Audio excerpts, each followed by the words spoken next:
Hello students, welcome back to Sandeep Kharab's YouTube channel. I hope आप सभी बहुत अच्छे होंगे।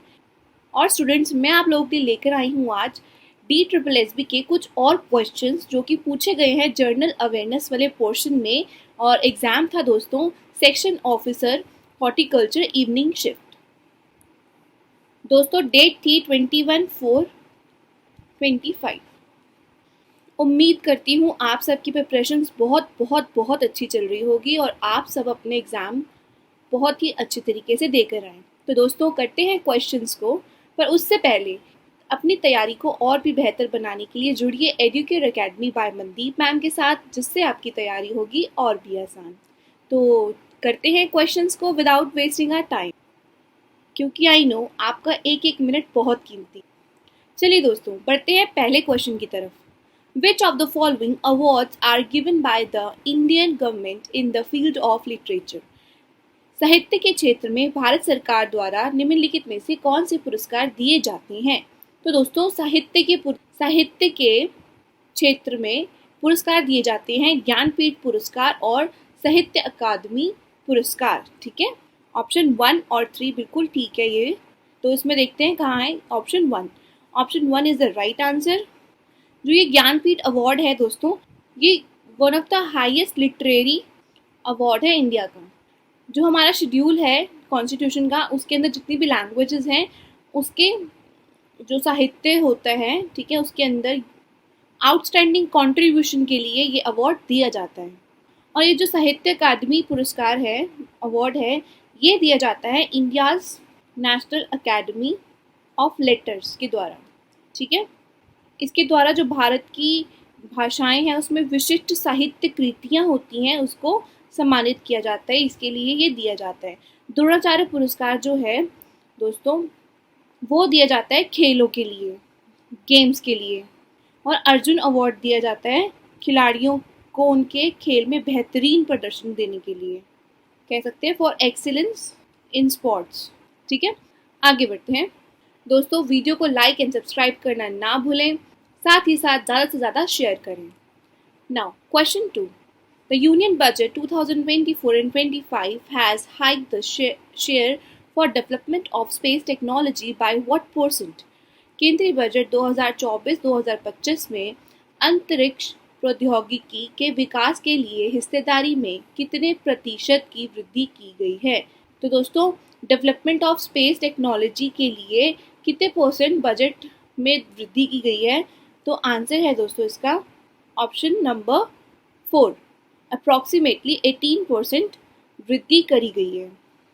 2024 से 25 तक का 10,087 करोड़ का बजट बनाया गया है, बजट बढ़ाया गया है। इससे क्या हुआ, जो इसरो है उसकी जितनी भी प्रोजेक्ट्स हैं और नई नई टेक्निक्स हैं उसके लिए इनको बहुत ज़्यादा हेल्प मिलेगी इन पैसों से।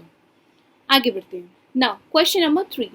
Which of the following is a program that uses AI systems analyze satellite imagery to map the boundaries of individual farms and monitor crops yields and farming activity? निम्नलिखित में से कौन सा प्रोग्राम व्यक्तिगत खेतों की सीमाओं का मानचित्रण करने और फसलों, पैदावार और खेती की गतिविधियों की निगरानी करने के लिए उपग्रह इमेजरी का विश्लेषण करने हेतु AI सिस्टम का उपयोग करता है? तो दोस्तों मैपिंग इंडिविजुअल फील्ड बाउंड्री और मॉनिटरिंग क्रॉप टाइप, जैसे हेल्थ हो गया उसका और यील्ड हो गई, ट्रैकिंग करता है इरिगेशन स्ट्रक्चर्स को, तो वो करता है दोस्तों ऑर्थो कृषि। ठीक है, option 4 is the right answer, ortho कृषि। AI जैसी प्रणालियों का यूज़ कर सैटेलाइट इमेजरी का विश्लेषण किया जाता है। ठीक है, उसके बाद देखा जाता है कि खेतों की सीमाओं का मानचित्रण किया जाता है, फसलों, बीजों, उपज, कृषि की जो जितनी भी एक्टिविटीज़ हैं उसके ऊपर निगरानी रखी जाती है इसके द्वारा। आगे बढ़ते हैं ना, question number 5। Begumpur Masjid which was built during the rule of Tughlaq dynasty is situated in dash. Begumpur Masjid जो तुगलक वंश के शासन के दौरान बनाई गई थी डैश में स्थित है? तो दोस्तों बेगमपुर मस्जिद बनाई गई थी दिल्ली में। Option 4 is the right answer, ये दिल्ली में लोकेटेड है। जब तुगलक डायनेस्टी चल रही थी तब इसको बनाया गया था, पर्टिकुलर जो रूल मोहम्मद बिन तुगलक के अंडर में, और उसके बाद उनके जो उत्तराधिकारी थे फिरोज शाह तुगलक, उनके समय 14th सेंचुरी में। इसकी जो बनावट थी वो कल्चरल के साथ साथ जो कह सकते हैं रक्षात्मक जो उनके एम्स थे, ठीक है, मिलिट्री के जो पर्पस थे उसको भी फुलफिल करती थी। और ये जो मस्जिद है वो विशाल संरचना और तुगलक काल की जो इस्लामी वास्तुकला थी उसके लिए बहुत ज़्यादा फेमस है। आगे बढ़ते हैं। Now next question, which of the following vitamin deficiencies cause anaemia? बहुत इजी आंसर है इसका, है ना, पता है ना आप लोगों को एनीमिया किसके डिफिशियंसी के कारण होता है? B12, option 3 is the right answer. Vitamin B12 deficiency is one of the major cause of anemia. Vitamin B12 शरीर में जो रेड ब्लड सेल्स होती है ना उनके निर्माण के लिए एक इम्पॉर्टेंट रोल प्ले करता है। RBC, ठीक है, इसके लिए एक इम्पॉर्टेंट रोल प्ले करता है। और B12 अगर अच्छे से नहीं मिलता है तो जो RBCs होती हैं वो ढंग से नहीं बनती हैं और अंगों तक, जो हमारे बॉडी के जो पार्ट्स हैं उस तक अच्छे से ऑक्सीजन नहीं पहुंच पाती है, ठीक है। तो जिसकी वजह से क्या हो जाता है? थकान, कमज़ोरी, सांस लेने में डिफ़िकल्टी होने लग जाती है। दोस्तों पेपर के साथ साथ अपने खाने पीने का भी अच्छे से ध्यान रखें, तभी तो क्लियर होगा पेपर। आगे बढ़ते हैं। Next question, question number 7, the upper Palaeolithic site Howrah and Khoi river valley are in which state of India? तो दोस्तों उच्च पूर्वापाषाण स्थल हावड़ा और खोवाई नदी घाटी भारत के किस राज्य में है? तो ये है त्रिपुरा में, option 4 is the right answer.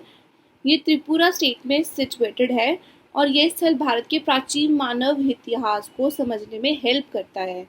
ये इसमें प्रमाणित करता है कि जो त्रिपुरा है उसमें भी हजारों साल पहले जो मनुष्य हैं उनका बसेरा था, ठीक है। यहाँ पे जो मिले हैं पत्थरों के औजार मिले हैं, पुरातात्विक जो सामग्रीज होती हैं वो मिली हैं, प्राचीन मानव के जीवन का बहुत ज़्यादा साइंटिफिकली संकेत दिया गया है यहाँ पर। Tools, artefacts made of stones, ये सब डिस्कवर किया गया है, ठीक है, जिसके अंदर हेल्प करता है अंडरस्टैंड करने के लिए कि ह्यूमन लाइफ यहाँ पे थी, ठीक है। ये अप्रॉक्सीमेटली 40,000 टू 10,000 ईयर्स अगो की बात है। ये अर्ली ह्यूमन हैबिटेट को शो करता है, ठीक है। आगे बढ़ते हैं। Now next question, question number 8, as per census 2011 followers of Hinduism constitute what percent of India's population? 2011 की जनगणना के अनुसार भारत की जनसंख्या में हिंदू धर्म के अनुयायियों का प्रतिशत कितना है? तो दोस्तों आंसर है 79.8%। Option 2 is the right answer. According to census of India 2011, followers of Hinduism made up approximately 79.8% of India's total population. 2011 की जनगणना के अनुसार 121.09 करोड़ जनसंख्या थी और हिंदुओं की जनसंख्या थी 96.63 करोड़ थी, ठीक है, CR। आगे बढ़ते हैं। अगला question, in which year did India launch OTEC ocean thermal energy conversion programme? Bharat ने किस वर्ष OTEC महासागर तपीय ऊर्जा रूपांतरण कार्यक्रम शुरू किया? तो दोस्तों ये किया था 1980 में। Option 2 is the right answer. 1980 में India's ocean thermal energy conversion programme was initiated, ठीक है, जब अमेरिकी कंपनी ने तमिलनाडु के तट के पास 20 मेगावाट क्षमता वाले एक OTEC संयंत्र की स्थापना का प्रस्ताव रखा, ठीक है, और 1982 में IIT मद्रास में OTEC सेल की स्थापना की गई थी ताकि इस पहल को और अधिक व्यवस्थित रूप से डेवलप किया जा सके। चलो करते हैं अगला question. Now next question, which of the following parts of the Indian Constitution mentions the provisions related to the Supreme Court? भारतीय संविधान के निम्नलिखित में से किस भाग में सर्वोच्च न्यायालय से संबंधित प्रावधानों का उल्लेख है? तो दोस्तों part 5, the provision related to the Supreme Court of India are mentioned in part 5 of the Indian Constitution, जो कि डील करता है the union and under this part, जिसमें जो चैप्टर 6 है जिसके अंदर आर्टिकल्स हैं 124 से 147 जो स्पेसिफिकली डिस्कस करते हैं यूनियन जुडिशरी, जो कि इंक्लूड करता है सुप्रीम कोर्ट। और इसमें शामिल है कि न्यायाधीशों की नियुक्ति और योग्यता, ठीक है, सर्वोच्च न्यायालय का अधिकार क्षेत्र और शक्तियाँ, न्यायाधीशों के कार्यकाल और उसको हटाने की प्रक्रिया, ये सब इसके अंदर बताया गया है। Power of the SC, supreme court, tenure उसका और रिमूवल ऑफ जजेस, ये सब बताया गया इसके अंदर। तो अब हमारा आंसर होगा इसका ऑप्शन नंबर 2। आगे बढ़ते हैं। Now question number 10, which of the following regulatory initiatives is aimed at enhancing financial inclusion in India? निम्नलिखित में से कौन सी नियामक पहल भारत में वित्तीय समावेशन को बढ़ाने का उद्देश्य से है? दोस्तों, priority sector lending guidelines, option 3 is right answer. प्राथमिकता क्षेत्र ऋण दिशा निर्देश, ये जो इनिशिएटिव है ये लिया गया है भारतीय रिजर्व बैंक के द्वारा, यानी रिजर्व बैंक ऑफ इंडिया के द्वारा, आरबीआई के द्वारा, ठीक है। इसका एम है कि प्रमोट करना फाइनेंशियल इंक्लूजन को, जिसके अंदर शामिल है एग्रीकल्चर, ठीक है, कृषि क्षेत्र शामिल है इसके अंदर, माइक्रो स्मॉल मीडियम इंटरप्राइजेस शामिल है, यानी सूक्ष्म लघु और मध्यम, एजुकेशन शामिल है इसके अंदर, affordable housing, weaker section of society उसके लिए कुछ अच्छा करना, ठीक है। तो ये इसके एम्स है। आगे बढ़ते। Now next question, what does globalisation refers to? वैश्वीकरण से क्या तात्पर्य है? तो दोस्तों इजी आंसर है इसका, सबको पता है वैश्वीकरण से क्या तात्पर्य है, creating a border less world, है ना। ऑप्शन 2 इज राइट आंसर, सीमा रहित दुनिया का निर्माण। जो कंट्रीज होती हैं उनके बीच में बढ़ती हुई परस्परता होनी चाहिए, ठीक है, जुड़ाव होना चाहिए, इंडिपेंडेंसी होनी चाहिए, इंटरडिपेंडेंसी होनी चाहिए, इंटरकनेक्शन होना चाहिए। ग्लोबलाइजेशन में क्या होता है, देशों के बीच बढ़ती हुई परस्पर जुड़ाव होना चाहिए, निर्भरता, ठीक है, ये सब होना चाहिए, जिससे क्या होगा, सामान और सेवाओं का आदान प्रदान ईजी हो जाएगा, पूंजी और निवेश का प्रभाव होगा, यानी कैपिटल और इन्वेस्टमेंट बढ़ेगी, ठीक है, टेक्नोलॉजी के लिए अच्छा होगा इससे, और इन्फॉर्मेशंस आएंगी, पीपल और कल्चर के अंदर डिफरेंस देखने को मिलेगा और जुड़ाव देखने को मिलेगा। लिख देती हूँ यहाँ पे, गुड एंड सर्विसेज, ठीक है, कैपिटल एंड इन्वेस्टमेंट, तो टेक्नोलॉजी। तो ये सब चीज़ें क्या बॉर्डर लेस वर्ल्ड की एक अवधारणा को जन्म देता है, कह सकते हैं। अलग अलग देशों की जो इकनॉमी है और जो उनकी जो संस्कृति है एक दूसरे से अच्छे से जुड़ जाती हैं, तो इसलिए option 2 is the right answer. आगे बढ़ते हैं फटाफट से। Now question number 12, which of the following is not a primary electrical cell? Primary electrical cell कौन सा नहीं है? प्राथमिक विद्युत सेल नहीं है। तो दोस्तों आंसर है इसका कार बैटरी नहीं है, ऑप्शन 3 इज राइट आंसर। जो कार बैटरी है ये सेकेंडरी सेल है, जो कि रिचार्ज हो सकता है मल्टीपल टाइम्स और उसको फिर हम यूज़ कर सकते हैं, ठीक है। और जो प्राइमरी सेल्स होते हैं उनको हम एक ही बार यूज़ कर सकते हैं और उसके बाद हम उसको यूज़ नहीं कर पाते हैं, वो होते हैं primary cells. Daniell cell, dry cell, voltaic cell, ये सब क्या है, प्राइमरी सेल है, लेकिन जो कार बैटरी है वो सेकेंडरी सेल है, क्योंकि हम उसको मल्टीपल टाइम यूज़ कर सकते हैं। आगे बढ़ते हैं। अगला प्रश्न आपकी स्क्रीन पे, question number 13, in which sport did Manu Bhaskar and Sarabjit Singh win a bronze medal for India at the Paris Olympic? Manu Bhaskar और सरबजोत सिंह ने पेरिस ओलंपिक में किस खेल में भारत के लिए कांस्य पदक? ऑप्शन नंबर 4, जो शूटर है मनु भास्कर और सरबजोत सिंह, इन्होंने हिस्ट्री बनाई है जीतकर bronze medal 10 metre air pistol mix team event में, ठीक है, और सिक्योर किया इन्होंने अपना ब्रॉन्ज मेडल। और किसको डिफीट किया? वो हराया साउथ कोरिया के पेयर को with the score of 16-10। Okay, तो option 4 is the right answer. आगे बढ़ते हैं, अगला क्वेश्चन करते हैं फटाफट से। क्वेश्चन नंबर आ गया हमारा 14, विच of the following is an official language of India but not scheduled in the 8th schedule of the constitution? बड़ा इजी क्वेश्चन है ये तो। निम्नलिखित में से कौन सी भारत की आधिकारिक भाषा है लेकिन संविधान की 8वीं अनुसूची में शामिल नहीं है? कोंकणी है, सिंधी है, मणिपुरी है, लेकिन इंग्लिश नहीं है। तो option number 1 is the right answer. Explanation देने की मुझे लगता नहीं है आवश्यकता है, क्योंकि DSSB की तैयारी कर रहे हो आप लोग, इतना तो आपको पता ही होगा। आगे बढ़ते हैं। चलिए क्वेश्चन नंबर 15 की तरफ बढ़ते हुए, निम्नलिखित में से किस राज्य में प्रत्येक शुक्रवार को सिद्धि पुरुषों द्वारा धमाल नृत्य किया जाता है? बड़ा इंटरेस्टिंग क्वेश्चन है ये। तो दोस्तों, गुजरात में किया जाता है ये धमाल नृत्य। ठीक है, option 4 is the right answer. ये एक पारंपरिक ट्रेडिशनल डांस है। ठीक है, जिसे भारत की गुजरात राज्य में रहने वाले सिद्धि जो समुदाय है उनके पुरुषों के द्वारा परफॉर्म किया जाता है। सिद्धि जो समुदाय है वो बेसिकली अफ्रीकी मूल के हैं। ये बेसिकली अफ्रीकी मूल के हैं। ठीक है, जो सदियों पहले भारत आए थे और मेन रूप से गुजरात और कर्नाटक में उन्होंने अपना बसेरा बसा लिया था, बस गए थे वो लोग।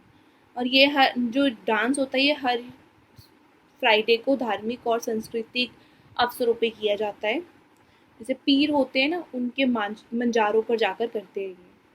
इसमें बड़ी एनर्जी लगती है और भक्ति और ट्रेडिशन ये सब देखने को मिलता है इसके अंदर। ठीक है, तो option 4 is the right answer. अब हमारी स्क्रीन पर है question number 16। Which of the following acts made changes to the fundamental rights by amending Article 19(1)(a) of the Indian Constitution to prevent abuse of freedom of speech and expression? निम्नलिखित में से किस अधिनियम ने भाषण और अभिव्यक्ति की स्वतंत्रता के दुरुपयोग को रोकने के लिए भारतीय संविधान के अनुच्छेद 19(1)(a) में संशोधन करके मौलिक अधिकारों में परिवर्तन किया? जल्दी जल्दी बताओ मुझे उसका आंसर कमेंट में। तो दोस्तों, इसका आंसर है option number 1, first amendment act 1951। ताकि जो हमारे मौलिक अधिकार हैं ये इसलिए किया गया ताकि जो इस फ्रीडम है, ये जो फ्रीडम है उसका दुरुपयोग ना किया जा सके। ठीक है, ये प्रतिबंध जो है निम्नलिखित आधारों पे लगाए जा सकते हैं, जैसे कि पब्लिक ऑर्डर पे, राज्य की सुरक्षा के लिए, विदेशी राज्यों के साथ मैत्रीपूर्ण संबंध होते हैं तब, ठीक है, नैतिकता के लिए, मानहानि अपराध के लिए उकसाना, इन सब चीज़ों को रोकने के लिए ये स्टेप लिया गया था गवर्नमेंट की तरफ से। To balance individual freedoms with social responsibility, social responsibility के साथ आप अपने फ्रीडम का यूज़ करो। ठीक है, आगे बढ़ते हैं। Now question number 17। Who was the first powerful ruler of late Gupta dynasty of Magध who ruled in 672 CE? Magadh के परावर्ती गुप्त वंश का सबसे शक्तिशाली शासक कौन था जिसने 672 ईस्वी में शासन किया? तो दोस्तों, आदित्य सेन। ठीक है, option 4 is the right answer. Aditya Sen was the most powerful ruler of later Gupta dynasty of Magadha, जिसने रूल किया था 672 CE में। इसने अपना जो एम्पायर है वो एक्सपैंड किया था, पॉलिटिकल स्टेबिलिटीज़ के ही रीजन में आई थी।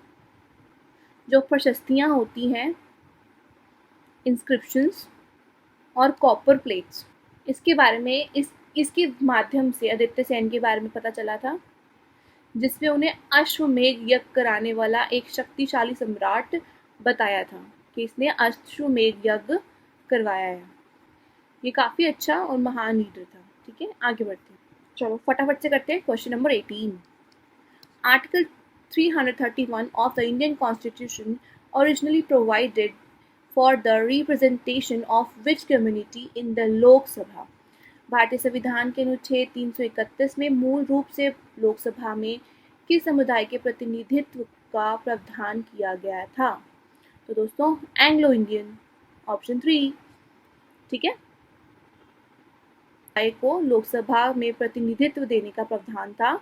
इसके अकॉर्डिंग क्या था, अगर राष्ट्रपति को ये लगता है कि एंग्लो इंडियन समुदाय को लोकसभा में पर्याप्त प्रतिनिधित्व नहीं मिला तो वो इस समुदाय से 2 सदस्य को नामांकित कर देते थे। ठीक है, और अल्पसंख्यक समुदाय को प्रतिनिधित्व देने का एम था और प्रावधान था। लेकिन ये जो प्रावधान है अब 104वें संविधान संशोधन, कॉन्स्टिट्यूट अमेंडमेंट अधिनियम 2019 के द्वारा हटा दिया गया है और ये 25 जनवरी 2020 से प्रभावी हुआ है, ठीक है, कि ये वाला एक्ट नहीं होगा। आगे बढ़ते हैं। हमारी स्क्रीन पर है question number 19। In India, which of the following government policies would likely influence a firm decision to invest in a new machinery and equipment for production? Bharat में निम्नलिखित में से सरकारी नीतियाँ उत्पादन के लिए नई मशीनरी और उपकरणों में निवेश करने के किसी फर्म के निर्णय को प्रभावित करेगी? तो दोस्तों आंसर है इसका कॉर्पोरेट टैक्स रेट्स, ठीक है। Option 4 is the right answer. अगर टैक्स की दरें कम होती हैं तो फर्म को अधिक शुद्ध लाभ मिलता है, ठीक है, और वह अधिक जो निवेश करने के लिए उसमें क्या हो जाते हैं, प्रेरित हो जाते हैं। तो इसीलिए corporate tax rate. Last question of this video, question number 20, match the following. Maharashtra में क्या है, बड़ा इजी है, सिद्धिविनायक टेम्पल है ना। फर्स्ट का 4 देखो, ये ना फर्स्ट का 4, option number 4 is the right answer. Maharashtra Siddhivinayak temple, Gujarat में सोमनाथ जी का मंदिर है, असम में माँ कामाख्या टेम्पल है, ठीक है, और उत्तर प्रदेश में काशी विश्वनाथ टेम्पल। तो ऑप्शन 4 करेक्ट है। चलो जी, हो गए हमारे इंपॉर्टेंट क्वेश्चंस आज की वीडियो के। तो जल्दी मिलते हैं नेक्स्ट वीडियो के साथ। तब तक लाइक एंड सब्सक्राइब संदीप खरब यूट्यूब चैनल, और all the best for your exams.